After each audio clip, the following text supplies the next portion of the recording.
Technical aspects కావచ్చు, ముందు ఇవి అలవాటైనాయి, తర్వాత యాక్టింగ్. అందుకని మీరు చూస్తే నా యాక్టింగ్ కూడా చాలా మంచి నటుల్లాగా క్యారెక్టర్ మారిపోను. మ్యాక్సిమం నేనేం కోరుకుంటానంటే నేను రియల్ లైఫ్లో ఏం చేయగలను దానికి దగ్గరగా ఎత్తుక్కుంటాను. అన్నీ చేయలేకపోవచ్చు కానీ కొంతవరకు మ్యాక్సిమం నేను నిజ జీవితంలో ఏం చేయగలిగానో అవి చేస్తాను. అలాగా ఈ సినిమాకి సంబంధించి బిగ్గెస్ట్ నాకు బ్లాక్ బస్టర్ ఇచ్చిన ఏఎం రత్నం గారు ఖుషి. చాలు ఒక్క నిమిషం మాట్లాడు ఒక్క నిమిషం మీరు ఒక నిమిషం. ఇది వేరే హీరో సినిమా కదా, అన్నీ మన సినిమాలే. అంటే ఒక తల్లికి బిడ్డలందరూ ఒకటే, అంతేగాని ఒక హీరోకి యాజ్ ఎ హీరోగా నాకు అన్ని సినిమాలు నాకు ఒకటే. ఇదేంటంటే నాకు ఒక బ్లాక్ బస్టర్ని ఇచ్చిన ఏఎం రత్నం గారికి నా మీద కోరికతోటి, ఆయన ఇష్టంతో, మిమ్మల్ని చూడి ఒక పెద్ద సినిమా తీయాలి అనే కోరికతోటి డైరెక్టర్ క్రిష్ గారు ఒక 2019 ఇప్పుడు 18 ఒక ఆ సమయంలో నాకు ఒక కథ చెప్పి, అది నేను 2019లో ఓడిపోయిన తర్వాత ఈ సినిమా ఒక్క నిమిషం ఇబ్బంది కొంచెం చాలు సార్ వినాలి, మనవాడు చెప్తున్నాడు కదా, వినాలి. అంటే ఇలాంటి సమయంలో నాకు ఒక కథ చెప్పి ఒక పీరియడ్ ఫిలిం అని చెప్పి చాలా ఇబ్బందులు పడ్డాం. అది 2 కరోనా సీజన్స్ వచ్చినాయి, 2 కరోనా వేవ్స్ వచ్చినాయి, నలిగిపోయాం. తర్వాత మీకు తెలుసు విశాఖపట్నం గొడవలు, తర్వాత గౌరవ ముఖ్యమంత్రి గారిని మనకి రాజమండ్రి ఎపిసోడ్ మీకు తెలుసు.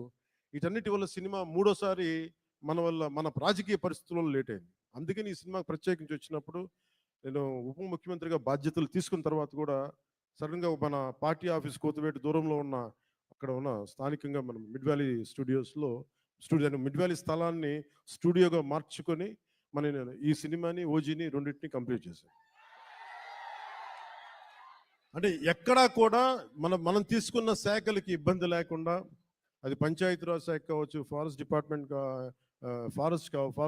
డిపార్ట్మెంట్ కావచ్చు, ఎన్వైరన్మెంట్ కావచ్చు, వీటన్నిటికీ ఇబ్బంది కలగకుండా ఈ సినిమాని ఫినిష్ చేశాం. మధ్యలో ఈ మూల కథని కానీ ఒక బలమైన శాతం, అంటే దాదాపు ఒక 30%, 40%, దాదాపు 30% సినిమాని కృషి డైరెక్ట్ చేసినట్టున్నారు. ఆయన మొదలుపెట్టిన ఈ కథని చాలా మధ్యలో ఆయన కొన్ని వ్యక్తిగత కారణాలు కావచ్చు, మిగతా ఇతరత్ర కారణాల వల్ల ఆయన ప్రాజెక్ట్ నుంచి పక్కకి వెళ్ళిపోయినప్పటికీ కూడా ఆయన ఎప్పుడు ఈ ప్రాజెక్ట్ ముందుకెళ్ళాలని కోరుకున్న ఒక మంచి దర్శకులు ఆయన. కృషి గారికి మీ అందరూ మనస్ఫూర్తిగా ఈ రోజున మనం ఇక్కడ ఉన్నామంటే దీని మూల కారకుడు ఆయనకి మనస్ఫూర్తిగా మనం ధన్యవాదాలు తెలియజేయాలి.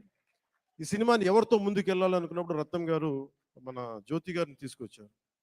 జ్యోతి కృష్ణ గారు వారి అబ్బాయి, ఏఎం రత్నం గారి అబ్బాయి, లండన్ ఫిల్మ్ మేకింగ్ నేర్చుకొని వచ్చిన వ్యక్తి, డైరెక్టర్ కూడా ఆయన ఈ సినిమాని ఇంత తక్కువ కాలంలో ఎఫెక్టివ్గా చేయగలిగారంటే ఇది ఆయన సత్తా. తర్వాత కృష్ణ గారు రాసిన ఒరిజినల్ స్క్రీన్ ప్లేకి ఆయన మార్పులు చేర్పులు అన్నీ పట్టుకొచ్చి చాలా పగడ్బందీకి ఈ రోజున 2 గంటల 34 నిమిషాలు అనుకుంటాను, అపార్ట్ ఫ్రమ్ మిగతా అన్ని టైటిల్స్ పక్కన పెడితే చేయగలిగారంటే దానికి జ్యోతి కృష్ణ గారు తీసుకున్న విపరీతమైన శ్రమ. ఆయన మనస్ఫూర్తిగా నా ధన్యవాదాలు తెలుపుకున్నాను. ఎందుకంటే నేను ఎందుకు మేము సినిమాలో ఏం చేసాము అని చెప్పడానికంటే కూడా రేపు పొద్దున మీరు చూసి ఇంకొక ప్రీమియర్ షోస్ కూడా పడిపోతాయి కాబట్టి మీరు చూసి మీరు నాకు తెలియజేయండి. ఎందుకంటే నాకు ఎప్పుడు కూడా మన సినిమా బ్లాక్ బస్టర్ అయిపోద్ది, మన సినిమాలు రికార్డులు బద్దలు కొట్టేస్తే, మన సినిమా ఆ సీన్ అద్భుతంగా ఉంటుంది, నాకు చెప్పడానికి ఏంటంటే కొంచెం ఇబ్బంది ఉంటుంది. ఎందుకంటే నేను ఏ సినిమాలు కూడా ఎంత రికార్డు చేస్తే నేను ఎప్పుడూ తెలియదు. నేను సరస్వతి దేవిని ప్రార్థిస్తాను, కృష్ణుడిని నమ్ముతాను.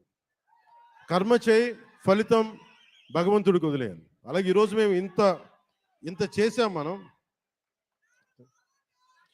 ఇంత చేసాం, వదిలేస్తున్నాం.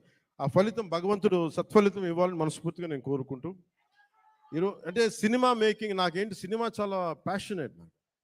అలాగే నాకు ఈరోజు నేను ఒక టెరానికల్, అంటే ఒక నియంత్రణ పోకడలతో ఉన్న ఒక ప్రభుత్వాన్ని ఎదుర్కోగలిగామంటే ఆ శక్తి సంపద మీరిచ్చింది, నాకు సినిమానిచ్చింది. సో ముందుగా మీ అందరికీ నా ధన్యవాదాలు తెలుపుకుంటూ, అలాగే ఎగ్జిక్యూటివ్ ప్రొడ్యూసర్ దయాకర్ రావు గారికి, జ్యోతి కృష్ణ గారికి, మన డానిష్ గారికి, Jammu and hails from Jammu and Kashmir, and right you're from Jammu and Kashmir, right, from Kashmir.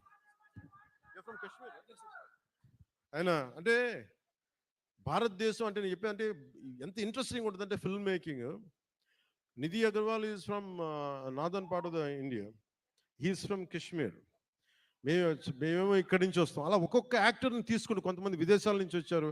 అంటే ఫిల్మ్ మేకింగ్ సినిమా అనేది దీనికి కులం లేదు, మతం ఉండదు, race, religion, region, linguistic barriers ఏముండవు.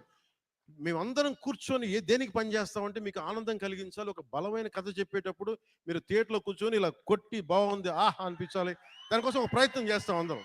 నేనంటే కదా ఏ హీరో అయినా సరే, ఏ ఫిల్మ్ మేకర్ అయినా సరే. ఇలాంటి మేమందరం కష్టపడుతున్నప్పుడు నాకు చాలాసార్లు అనిపించేది ఈ సినిమా సరిగ్గా రూపుదిద్దుకుంటుందా, ఎట్లా ఉందో ఇప్పుడు ఒక భయం ఉండేది నాకు.